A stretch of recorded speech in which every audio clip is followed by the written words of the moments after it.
shows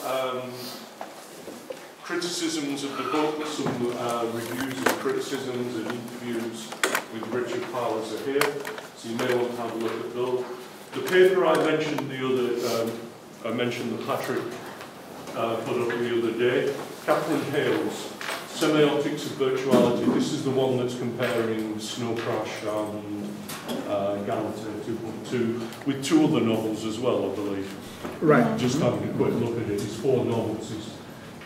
She builds some sort of, by the looks of it, she builds a semiotic square of some type. Lots of them, yeah. Okay, I had a quick flick through it, and that looks like what she's doing, so. You see, I know what I'm talking about. Everybody hears me talk about semiotic squares and they think this guy's a kook, nobody uses it. So they're all there. Under resources, I've put a link to a documentary called Technocalypse, or it's a documentary about the end of civil. You've seen it? Yeah, is it good? Yeah. Well, Matt posted it on the HCI site today and said it was good. This link only goes to a trailer, but it's on Netflix and things, so I'm sure you guys can work out ways to watch it. So if you wanted to have a look at that. There's also, under assignments, Patrick has posted the Galatea 2.2 assignment. So the assignment is here, and there are multiple ways to read it. It's on here as text.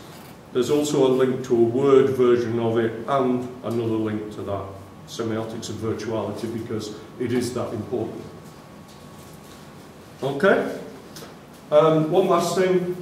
This is an article that Katie found in the New York Times, if you want to take one and pass it back. And interestingly enough, it's an article in the New York Times about a new software that grades student essays. Exactly what the book's about. Automatically does it. And it was really funny. I was talking to Katie about this.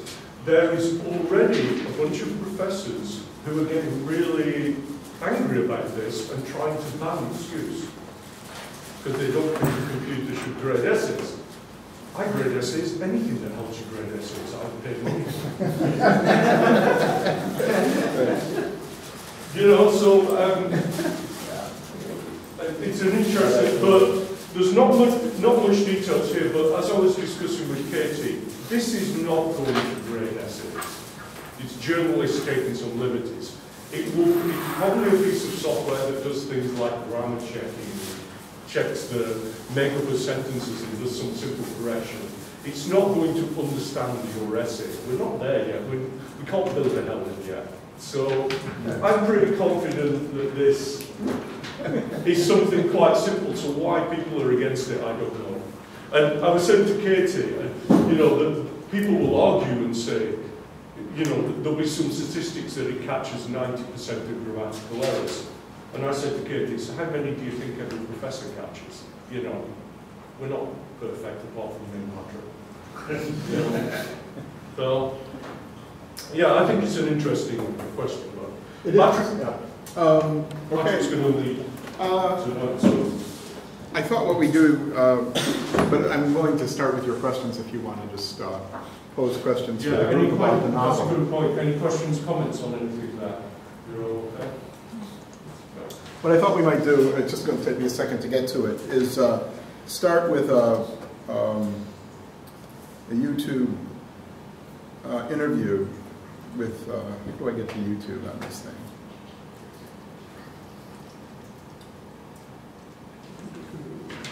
I'm going to demonstrate my clumsy, where's the, I can do it this way, can't I? Mm-hmm.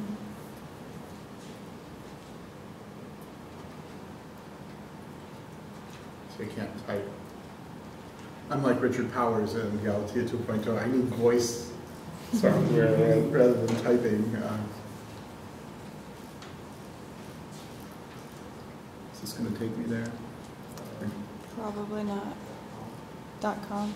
I need a .com. Mm-hmm. There we go. I don't have my right glasses here, so I'm struggling to see.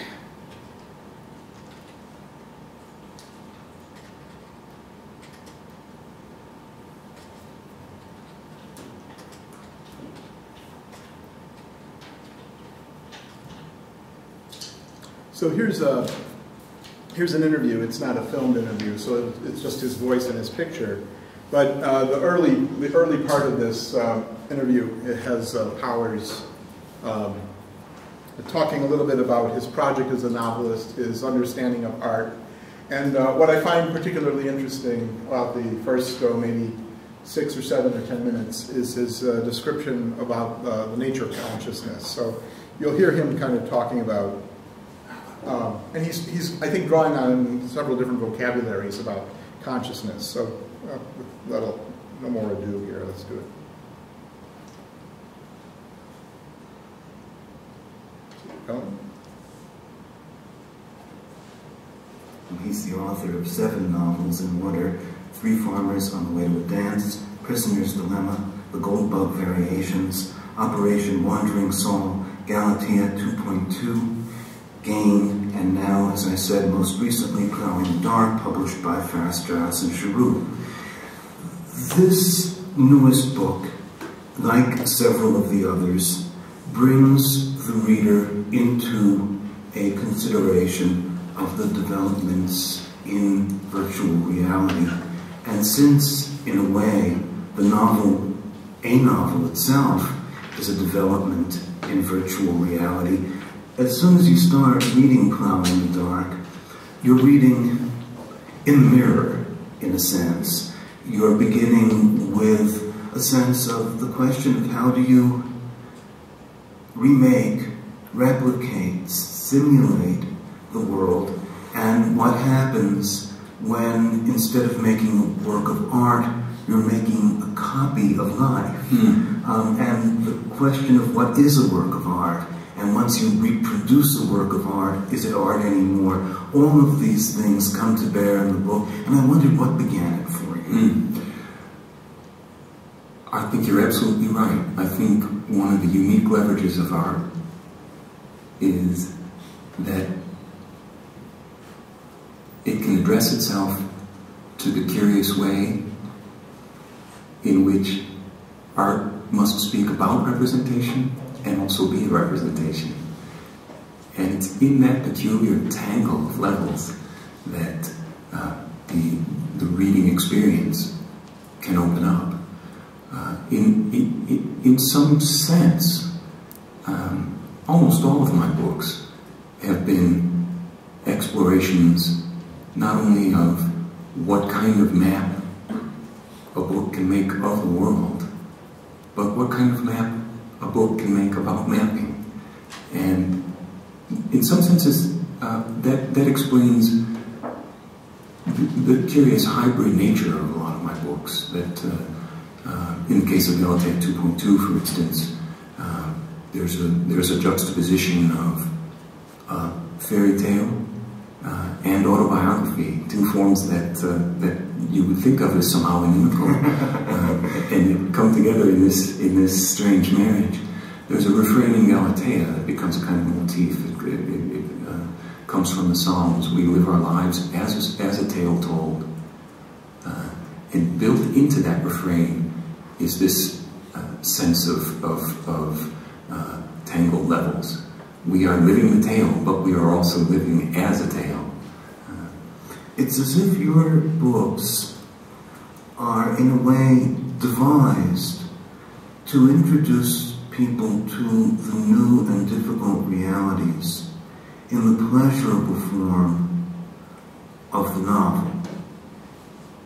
But at a certain point, if man cannot stand very much reality, he cannot stand very much virtual reality either. And what begins as in Plowing the Dark as almost an Alice in Wonderland of pure pleasure, of entering a virtual reality machine called the Cavern, in which people can see works of art growing and flowering around them. They can see economic determinants graphed and put into 3 dimensions, and they can watch the future of money as if it were an abstract expressionist painting, suddenly the question, what does this represent? What are we knowing?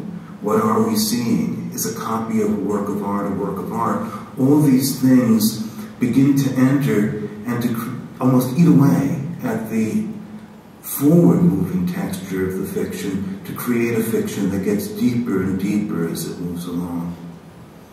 As a writer, I'm very interested in showing how the tale that we have told about the world through our changing technologies has completely transformed the conditions in which we have to live, in which we live our lives.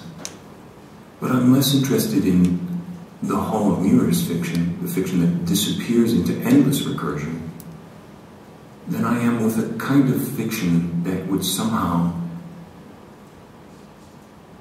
in an almost ineffable moment, make consciousness take itself as its object, in the way that it takes the world as its object. Consciousness seems to us to operate in one direction. The story that we tell about the world will seem to us as a byproduct of what is coming in from out there. What a book can do, I think, and especially that kind of book that calls attention to itself as an artifice, but not so much so as to intrude upon the possibility of identifying with the virtuality of the story inside the covers, is to show the bidirectionality of consciousness. The way in which this telling and retelling is a constant reformation of outside and inside. A literal deformation of the synapses and the deformation of the material conditions of existence. Often, I find myself in the course of reading your books thinking that they're about dualities and parallel tracks, simultaneous alternative interpretations of events that in fact oppose one another. The very first book begins by giving us two narrators who had very different experiences of similar sets of events. And from there on out, the books announce variously that they're interested in simultaneity, that we're allowed to be both focused and adrift simultaneously in these books, and that accounts for part of their huge narrative interest. Now, I think I would not put these books into the category of books that are finally about the non-resolvability of any story that we might tell about the world.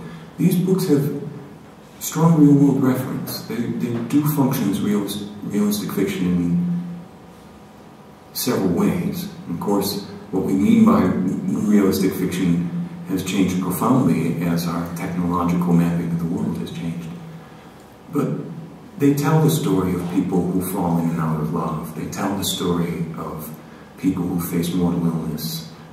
They tell the story about people whose work comes to nothing, or whose work leads them to surprising and unlooked for relationships. The most gratifying kinds of reader letters that I get are those people who have engaged the level of the book as it attempts to be accountable to life that's led at eye level, and who say to me, "How did you know my story? You know, I am that fellow who dropped out of the pursuit of molecular genetics," or "I am that woman who had to fight cancer, environmentally caused cancer." To me, that's always a signal that somehow the story itself, not the interrogated story, but the story that interrogates the world, has been recognizable. And it has to be sufficiently recognizable before this other thing, this level-shifting moment, this moment of awareness of yourself in communion, in a duet with someone else's story, can come about. You have to first be able to make an identification with the events of the narrative transacted inside the book. You know, these books often contain people who have forsaken their worlds, and Plow in the Dark begins with the story of, do you call her Adie or Addie? Adie. Who has given up art. She's given up art and gone more or less into graphic art, commercial art. She's been doing book covers and logos, graphics of various kinds. And she gets a call from an old friend seducing her to come back into the world of art. And she starts to see if she can build and grow inside this virtual reality space called the Cavern. One of hers, I assume yours, and certainly my favorite works of art, The Sleeping Gypsy by Henri Rousseau. Now, immediately, all sorts of things come into play. It's a famous painting, the luxuriant, dream-heavy jungle of Henri Rousseau, the gypsy, the wild beasts, the extraordinary foliage,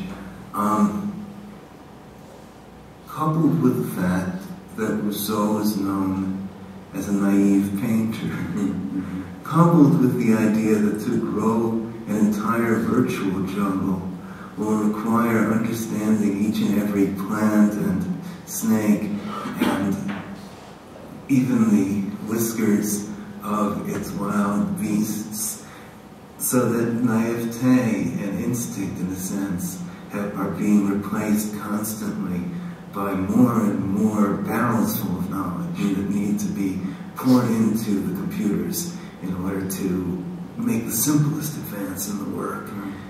One of the astonishing things about the new novel, Plow in the Dark, by my guest, Richard Powers, and by the way, I'm Michael Silverblatt, and you're listening to Bookworm, is that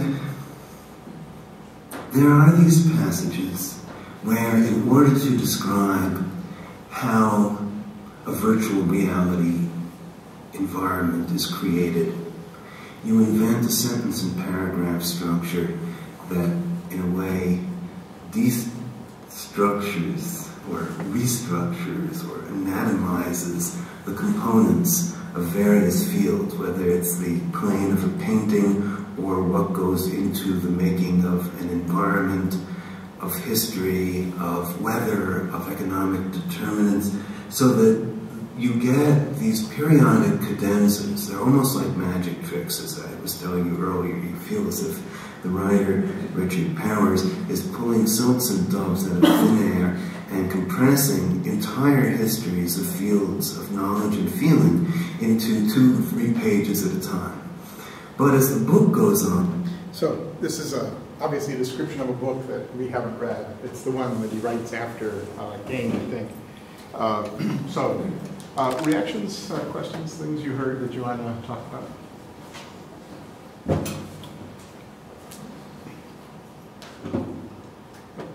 Wow. I can start. There's a couple of things came up. We had a big discussion last week about art and his. He was right at the start. He talked about replication and representation, and pieces of art being replicated, and that immediately made me think of another author who was in the same field, William Gibson, who you all know I talk about all the time. But Gibson, have any of you read Pattern Recognition? One of his books. It's all about copies. Digital copies of artifacts and how real they can be. So it immediately brought that to mind, made me think about that part of what we sat here quite a bit about the representation and the way he talks about he has a has a great turn of phrase, as you'd expect a writer to have, but art speaks about representation, which I thought was very good. This is in the Gibson? In the interview. Sorry, yeah. Art speaks about representation. And what's the connection with the Gibson? The Gibson book is all about different digital representations and copies and artifacts and whether they are real or not, and their representation of the real. Yeah, very similar. The way he spoke made me think of that vividly. And there were some things I wasn't sure exactly what he meant, which I was going to ask you to explain a little bit. Okay, I'll try. If not, we'll ask them. The one he talked about, when he was talking about consciousness, and he said that there's a difference between living the tale and living as the tale. I wasn't sure what he meant by that. I'm not sure either, but let me see if I made a note about it too. Let me see if I can recover the...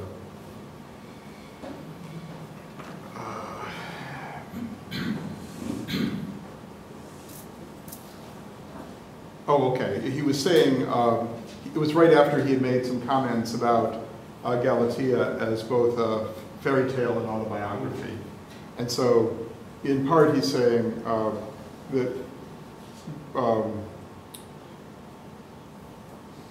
we live as, I'm not sure that the distinction that he's making is rigorously formulated. My sense of it is that that we're part of a larger story. Right? So, but then we tell our story to ourselves, and as we narrate our lives and so on, we draw on these pre-existing narrative patterns. So, so my autobiography, let me see if I can put it in terms of biography, autobiography and fairy tales. The telling of my life can take on the form, it can find expression through something like a fairy tale. Is that helping? So that my life isn't a fairy tale, but it might sound like one. It depends on where I end the story or where I begin the story. Narrative theorists are fond of talking about two different ways. I'm looking for something to draw with. Maybe I could talk about this, so stop me if I've done this already. Because I think I did do this a while back. A lot of times we think that that events, so fictional or real, result in something like meaning. Okay, but a lot of times authors will, if you want to tell a story to prove a point. So let's say you're trying to instruct children in how to live their life or something like that. You start out the telling by knowing the meaning that you want to arrive at, and then you create the events of the story, the plot, the characters, the setting, and the theme. You create them so that the meaning is actually the origin or the beginning of the emergence of the narrative. Okay, is that working? Is that so? In part, this problem, the problem of directionality in the narrative, is in part what he's talking about here as well, in terms of directionality of consciousness. Okay, so you might have heard him say right after the passage that we were talking about, the tale transforms the conditions in which we live our lives. So the telling of the tale reshapes my life. So I could tell my life, I could tell the story of my autobiography as a tragedy, right? But and so I could end my tale about myself with the sort of places in my life where things fall apart. But I could also tell the story of my life as a comedy, okay? And just end the story at those places where things are fulfilled, are happy, are joyous. So that the telling of the tale acts upon, right, and transforms, as he said. The tale transforms the conditions in which we live our lives by the kinds of selections and choices that it makes. Is that kind of getting close to what you're thinking about, or? This is going to tie in very well with what we're going to do next. Okay. This idea of virtual representations we make of ourselves, which are a narrative, a tale, a story, and how that transforms the consciousness of who we are, and having the extension. So it's the same. Yeah, when you mentioned the artist who worked on virtual representations, I just thought of Lisa and her work. Yeah. And Lisa will hopefully be talking about some of that in the virtual artwork and things. Thinking who's worked with Matt has worked with Lisa, I don't know who else has. Dan Ivan's he's left there. They both work with her artwork. I'm looking for a PowerPoint slide that will help me to build on the point that I just made. It'll, if I can actually find it. I have an image, but I want to see if I know I have a better image. Let's see if I can. I'll use this one.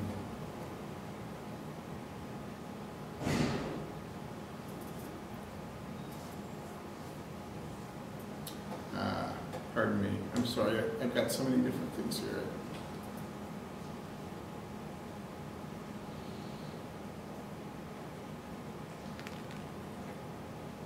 Let me go back to this image.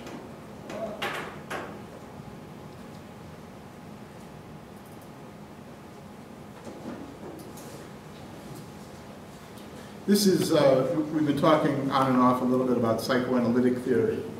And this is Jacques Lacan's schema L. So essentially it's a map. This is a map of the psychical apparatus as Lacan reinterprets Freud. Okay? So the idea here is that the S up there at the top is the location of the id, or what Lacanians call the real. So there's something real about each of us. We're these organisms, and we are, as organisms, we also are composed of things like elements. So we're this complex event of organic and inorganic stuff. Okay? And at some point in the course of our human development, we acquire sensation and perception, and that becomes the basis upon which we acquire language and the development and the growth of consciousness and self-consciousness and the construction of the unconscious itself. Okay, so we've talked about some of these ideas, but now let's see if we can. So essentially, can you go back to that? You want me to go back to it? I'll go back to it here with another map, okay, and it might help you see it. So you might imagine that that initial S over there on the top left is the id, right? And that this is the emergence of the ego-ideal relation. So for Lacanian psychoanalysis, this line here represents the thing they call the mirror stage. And it's that weird kind of alienation that occurs when you look in a mirror and you say, that's me, right? That's me. Well, that's not you. That's an image of you. And it presents this sort of phantasm of yourself as something whole. But the experience, Lacan argues anyway, is that so there's this illusion that we're a whole unified entity or totality here. But this position experiences itself as fragmented. Okay? And so desire is constituted in that relation between imagining ourselves as whole, but experiencing ourselves as fragmented or partial. What do you mean by fragmented? I don't know. It's a tough thing to communicate. Parts that don't cohere. Okay? So the idea is that we're caught in this relation between experiencing ourselves as something like painting, a work of art, a portrait that looks like it has a complete and finished totality to it. But that's just a false vision. So when I realize that that's a false representation, a distortion, then I experience myself as not having that capacity, not having that totality, right? So I have fragmented memories. I have chaotic feelings. I have desires to harm and to hurt and to care for and to be indifferent. And I experience all of these things as somehow not connected in any particular way, without any particular kind of reason. Is that Is that working for it? I try not to use that phrase anymore. What about the other in the bottom right? Now, this position is what happens when the subject acquires language. Okay? So, so this is sometimes this movement here, the movement that would come from here to here, would be often talked about by Lacanians as the fall into the symbolic register, which in that moment the subject acquires or enters into all language, all culture, social relations, things of that nature. So the way that this maps onto a traditional Freudian terminology is, oh sorry, yeah, John. Yeah, I might have asked this last time when you went over the same diagram earlier in the course, but what are the lines, like, what are they signifying here? That's the part I don't really get.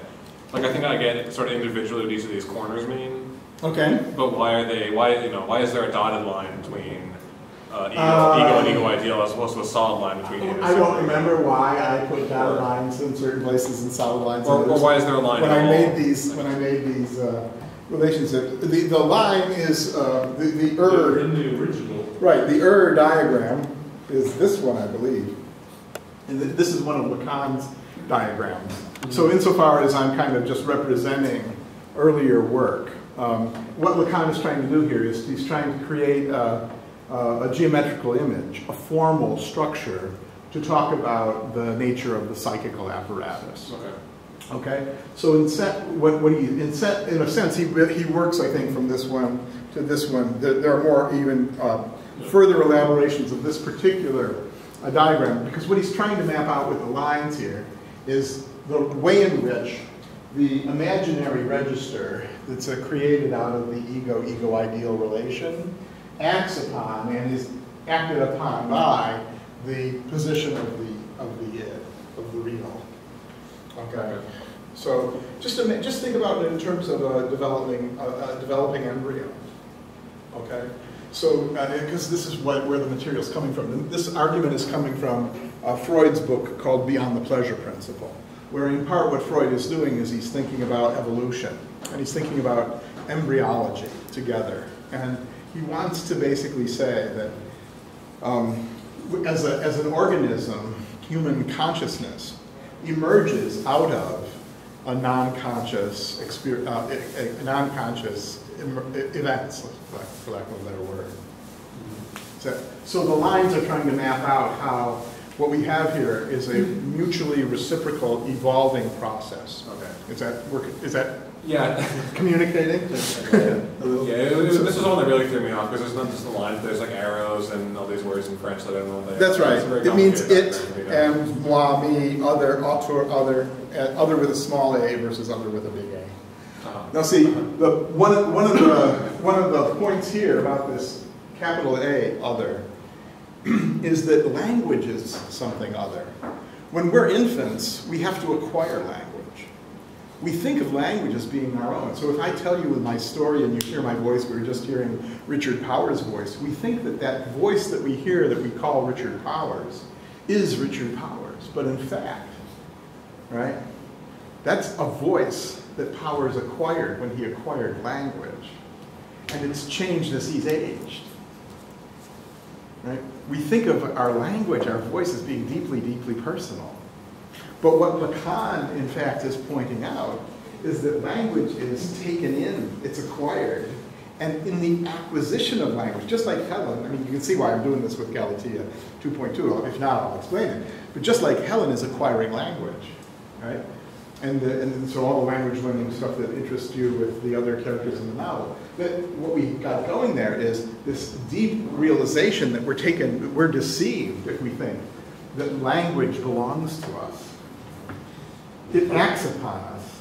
The language is like an artificial construct we use to express something within us. It's an artificial intelligence.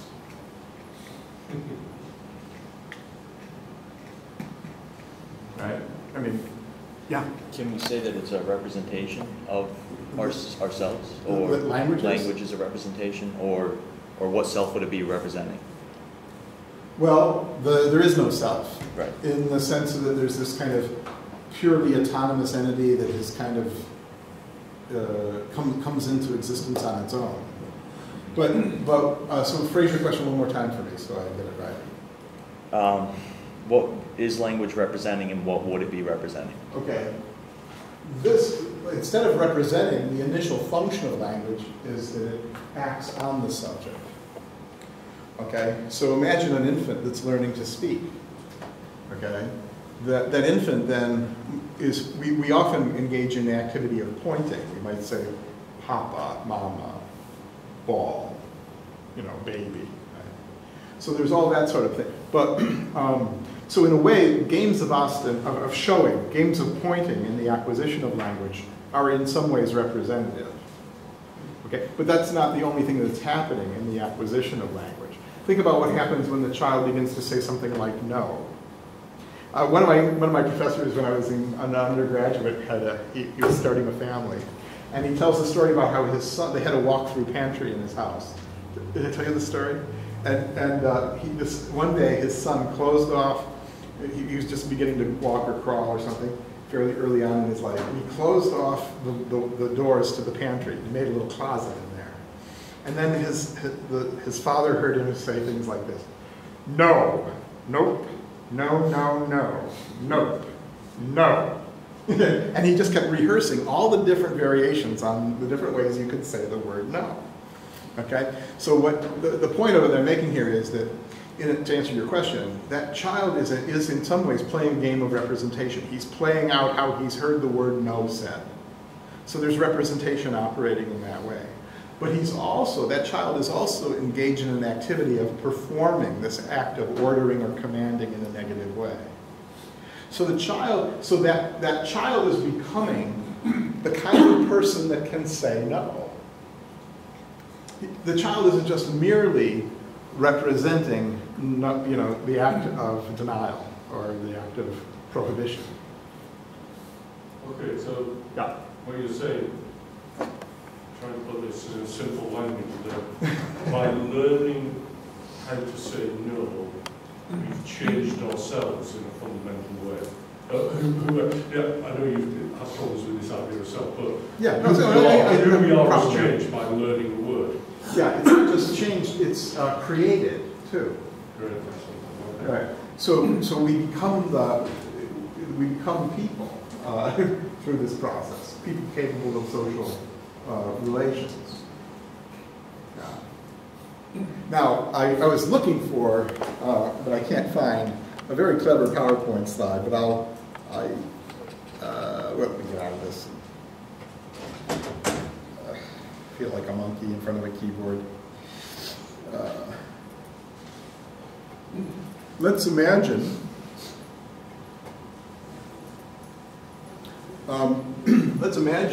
however, that psychical apparatus map functions for both people involved in a conversation. Okay, so this is basically just a diagram that I lifted from Saussure's book on A Course in General Linguistics. And this is Saussure's schematization of this particular image. But the simple picture here will allow us to understand at a greater level of complexity the thing I was saying a second ago, that this person, I wish we had the whole body of the person here, right? This person is one of those complex psychical apparatuses where language is being acquired, and the acquisition of language, it acts on the formation of the ego and the ego ideal. And that is looped into and depends upon the organic and the inorganic complexity of life itself, of our lives themselves. So these are interactive and deeply reciprocal processes.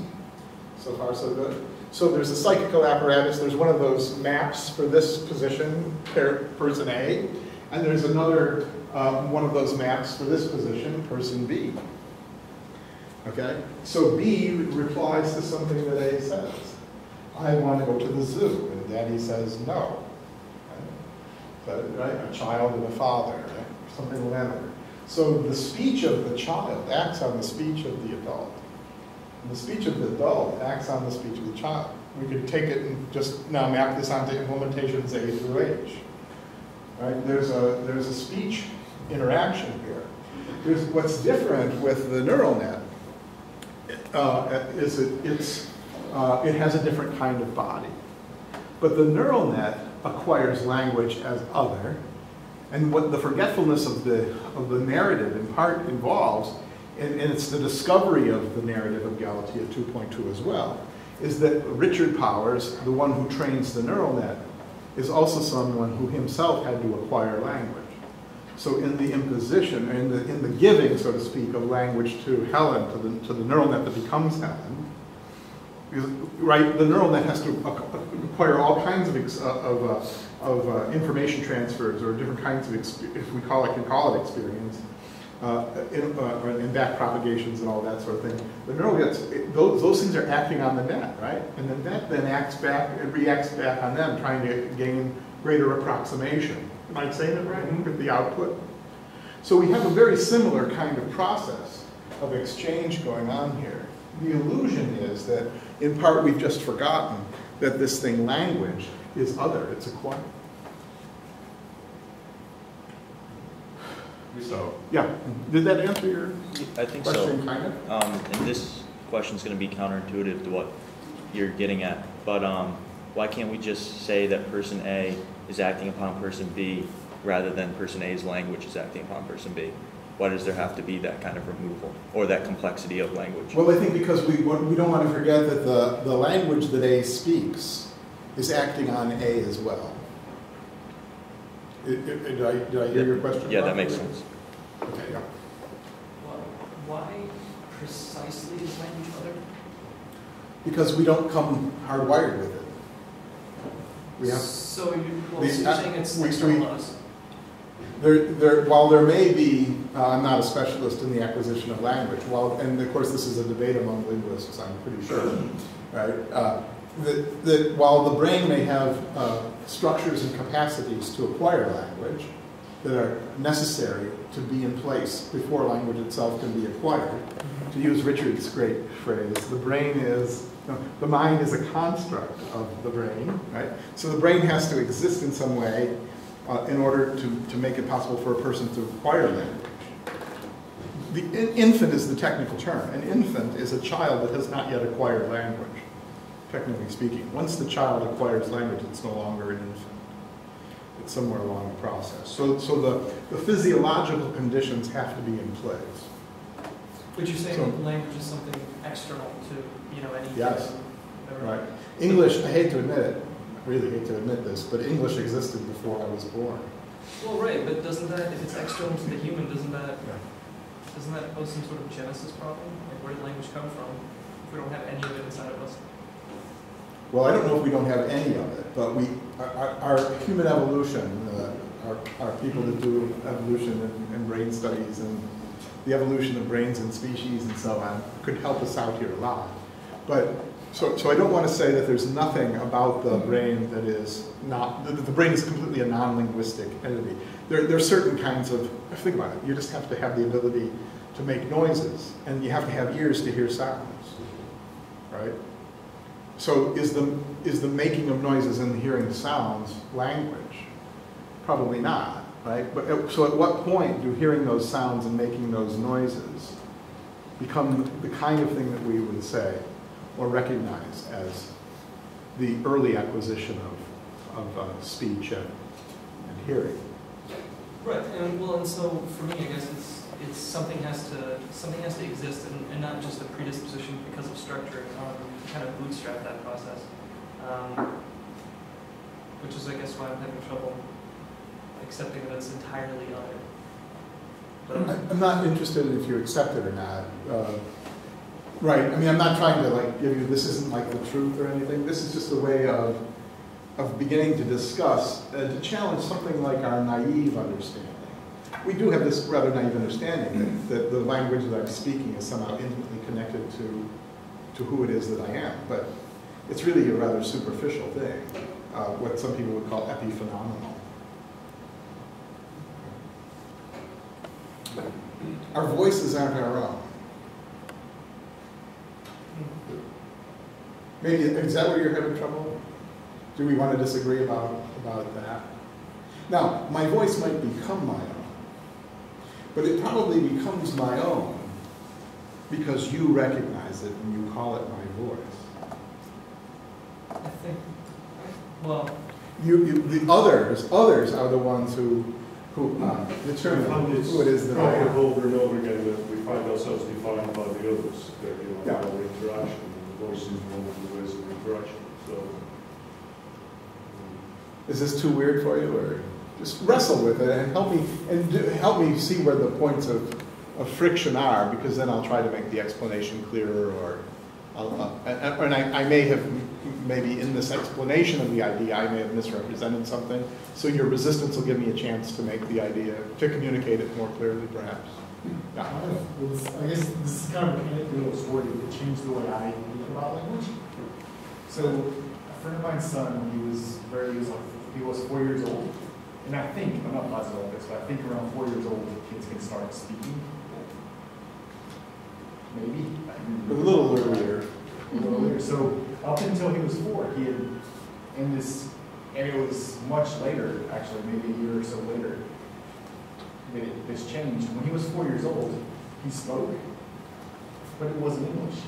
It was his language. Okay.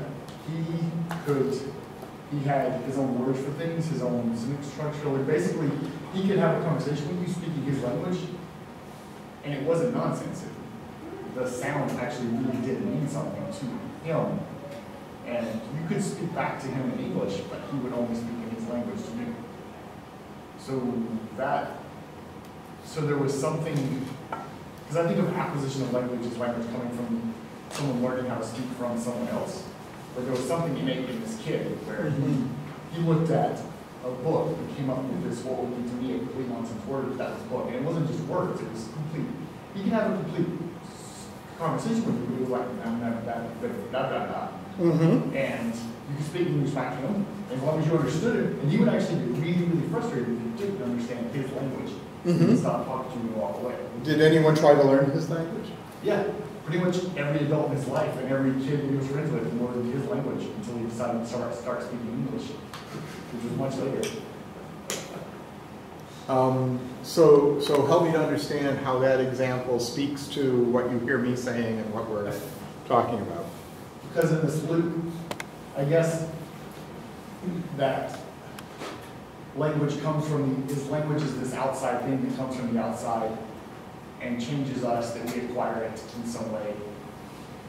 But Dayor, this kid, had this kind of innate, it was the Dayor language. There was no other word for it. As far as I know, it didn't exist anywhere else. So there was some kind of innate language that sprouted out of this kid. I would resist calling it an innate language, because I'd probably explain it this way. That child was hearing other speaking beings engaging in this act where they would make a sound and it would in some way refer to an object, okay? And then perhaps put those sounds and objects into some kind of a grammar, some kind of an activity of predication, where, say, imagine if this example would work for you, let me know, that he would, in his own language, he would be able to say the book is closed or the book is open. So closed or open would be an act of predication. Well, in part what I suggest in that example is happening is that child is acquiring the activity of language without acquiring the specificity of a particular dialect. Okay? So the activity of acquiring a language is coming from outside. It's being internalized. He's just finding his own phonemes and morpheme for objects. Does that help? So that he's imitating a behavior, right? And that he's seeing out there, and he's acquiring it, but he's, for whatever reason that has to do with this particular development, so he's not acquiring English as such or French. Yeah, he was. So it's a combination, man.